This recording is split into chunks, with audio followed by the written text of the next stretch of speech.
कभी गरीब नहीं रहोगे, इन 5 बातों को हमेशा ध्यान रखो। गरीबी और अमीरी केवल आर्थिक स्थिति तक सीमित नहीं होती। ये हमारे सोचने के तरीके, कार्यशैली और जीवन में अपनाए गए मूल्यों से भी जुड़ी होती है। आज हम एक प्रेरणादायक कहानी के माध्यम से उन 5 बातों को समझेंगे जो आपको कभी गरीब नहीं बनने देंगी। एक छोटे से गांव में रमेश नाम का एक युवक रहता था। रमेश बहुत मेहनती था, लेकिन हमेशा अपनी स्थिति से परेशान रहता था। वह दिन रात मेहनत करता, लेकिन फिर भी उसकी आर्थिक स्थिति में कोई सुधार नहीं होता। एक दिन वह अपनी परेशानी लेकर गांव के सबसे बुद्धिमान व्यक्ति महेश गुरुजी के पास गया। गुरुजी ने उसे देखकर मुस्कुराते हुए कहा, रमेश, मैं तुम्हें 5 ऐसी बातें बताऊंगा जिन्हें यदि तुम अपने जीवन में अपना लोगे तो तुम कभी गरीब नहीं रहोगे। ये बातें तुम्हारी सोच, आदतें और दृष्टिकोण बदल देंगी। रमेश ने पूरी निष्ठा के साथ उनकी बात सुनने का निश्चय किया। पहली बात, शिक्षा और ज्ञान में निवेश करो। गुरुजी ने रमेश से कहा, शिक्षा ही वह ताकत है जो तुम्हें गरीबी से बाहर निकाल सकती है, लेकिन यह केवल किताबों तक सीमित नहीं है। तुम जो कुछ भी करते हो उसमें विशेषज्ञ बनो, नई चीजें सीखो और अपने कौशल को बेहतर बनाओ। रमेश ने इस बात को समझा और उसने गांव के पुस्तकालय में जाकर नई नई किताबें पढ़नी शुरू कर दी। वह खेती के नए तरीकों और व्यवसाय की तकनीकों के बारे में जानकारी इकट्ठा करने लगा। धीरे धीरे वह गांव में सबसे ज्यादा जानकार किसान बन गया।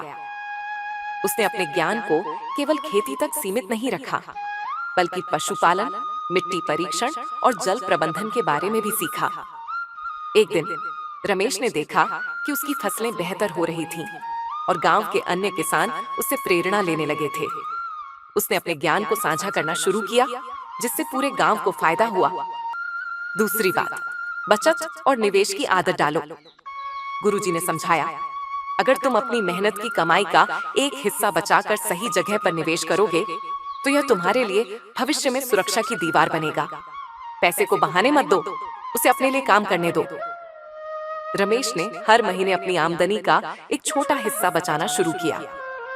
उसने वह पैसा फालतू चीजों पर खर्च करने की बजाय बीज और खेती के उपकरण खरीदने में लगाया। उसने एक छोटी सी बचत योजना भी बनाई और धीरे धीरे अपने पैसे को बढ़ाने के लिए म्यूचुअल फंड और छोटी पूंजी वाली योजनाओं में निवेश करना सीखा। एक दिन रमेश ने देखा कि उसके पास इतना धन था कि वह अपनी जमीन का विस्तार कर सकता था। उसने नए खेत खरीदे और आधुनिक तकनीकों का उपयोग करके खेती शुरू की। उसकी आमदनी पहले से कई गुना बढ़ गई। तीसरी बात, सही लोगों के साथ समय बिताओ। गुरुजी ने रमेश को बताया, तुम्हारे आसपास के लोग तुम्हारे भविष्य को तय करते हैं। यदि तुम नकारात्मक सोच वाले और आलसी लोगों के साथ रहोगे तो तुम भी वैसे ही बन जाओगे, लेकिन यदि तुम मेहनती और सकारात्मक सोच रखने वाले लोगों के साथ रहोगे तो तुम्हारे अंदर भी वही गुण आएंगे। रमेश ने अपने जीवन में इस बात को अपनाया। उसने अपने दोस्तों के दायरे को बदला और ऐसे लोगों के साथ समय बिताने लगा जो उसे प्रेरित करते और आगे बढ़ने में मदद करते। उसने गांव के कुछ व्यापारियों और अनुभवी किसानों के साथ संबंध बनाए। उनसे वह नई तकनीकें, व्यापारिक रणनीतियां और विपणन के तरीके सीखने लगा। धीरे धीरे रमेश ने अपने जीवन में एक सकारात्मक परिवर्तन महसूस किया। वह खुद भी दूसरों के लिए प्रेरणा बन गया और गांव के युवा उसकी सलाह लेने आने लगे। चौथी बात, कभी हार मत मानो। गुरुजी ने कहा, जीवन में असफलता आएगी, लेकिन असफलता से घबराकर बैठ जाना गरीबी का सबसे बड़ा कारण है। यदि तुम हर असफलता से कुछ सीखोगे और दोबारा कोशिश करोगे तो तुम्हें सफलता अवश्य मिलेगी। एक बार रमेश की फसल खराब हो गई। उसने अपनी मेहनत से कमाया हुआ पैसा उस फसल में लगा दिया था और अचानक आई बाढ़ ने सब कुछ तबाह कर दिया। पहले तो रमेश हताश हो गया, लेकिन फिर उसने गुरुजी की बातें याद की। उसने कारणों का विश्लेषण किया और अगले सीजन में बेहतर तैयारी के साथ काम किया। उसने बीमा करवाना सीखा और फसलों को प्राकृतिक आपदाओं से बचाने के तरीकों पर ध्यान दिया। इस बार उसे दोगुनी सफलता मिली और उसने यह सीख लिया कि असफलता केवल एक पड़ाव है, अंत नहीं। 5वीं बात, उदार बनो और दूसरों की मदद करो।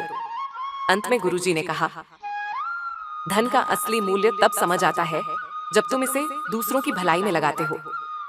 जो लोग उदार होते हैं और दूसरों की मदद करते हैं, उनके जीवन में धन और खुशियां कभी खत्म नहीं होती। रमेश ने इस बात को अपनाया और गांव के गरीब किसानों की मदद करने लगा।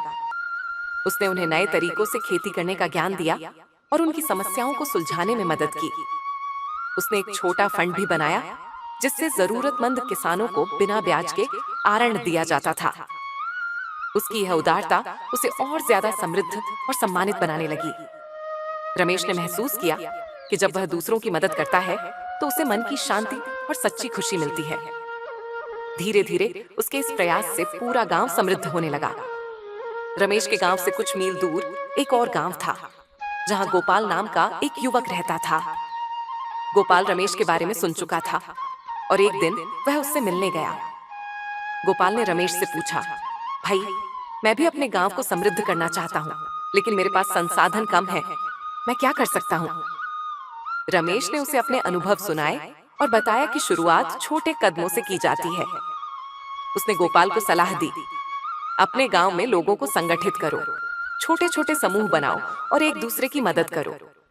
यदि तुम अकेले मेहनत करोगे तो परिणाम सीमित होंगे, लेकिन यदि पूरा गांव एक साथ काम करेगा तो चमत्कार होगा। गोपाल ने रमेश की सलाह मानी और अपने गांव में एक सहकारी समिति बनाई। गांव के लोग मिलकर खेती, पशुपालन और हस्तशिल्प के काम करने लगे। उन्होंने अपनी उपज को शहर में बेचने के लिए एक टीम बनाई। धीरे धीरे गोपाल का गांव भी रमेश के गांव की तरह समृद्ध हो गया। एक दिन गोपाल ने रमेश को अपने गांव बुलाया और कहा, तुम्हारी सलाह ने हमारे जीवन को बदल दिया। अब हम गरीबी से डरते नहीं, क्योंकि हमें पता है कि एकजुटता और मेहनत से सब कुछ संभव है।